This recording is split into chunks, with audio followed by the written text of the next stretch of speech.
आज मस्त south Indian dish बनवली आहे. नाश्त्यामध्ये इडली आणि सांबार. सांबार नाही का तुरीच्या डाळीचं करतात. आता मी मसूरच्या डाळीचं केलेलं आहे. कधी कधी मसूरच्या डाळीचंही करायचं, छान लागतं.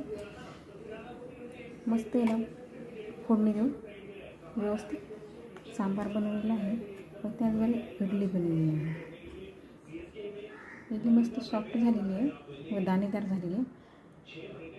इडलीचं पीठ करताना तांदूळ आणि डाळ भिजत घालायची. 1 ग्लास तांदूळ घातले त्यात 2 चम्मच उडदाची डाळ मिक्स करून व्यवस्थित स्वच्छ धुवून भिजत घालायची 7-8 तास.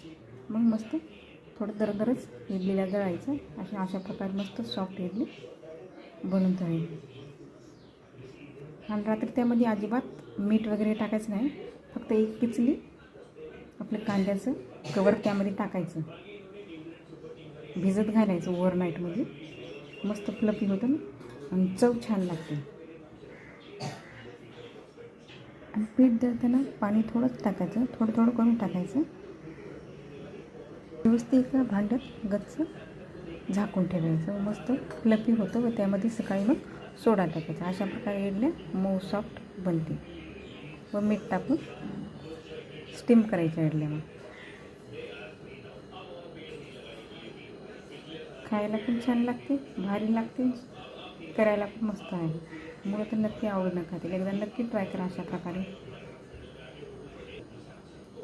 तुरीचं वरण करण्यापेक्षा असं मसूरच्या डाळीचं सांबार करा. व लवकर पण होतं. भाज्या केल्या, फोडणी द्यायची, त्यातमध्ये हे सगळे भाजी टाकायचे. याला दुसरीकडे शिजवायची आवश्यकता नाही. त्याच्यात टाकायचं, तिला थोडं परत द्यायचं 5 मिनटं मीठ टाकून.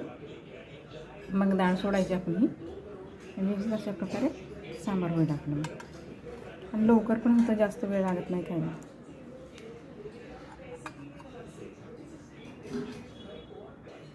कशा वाटल्या टिप्स नक्कीच सांगा. व तुम्हाला काही डाऊट असल्यास नक्की कमेंट करून नक्की विचारा.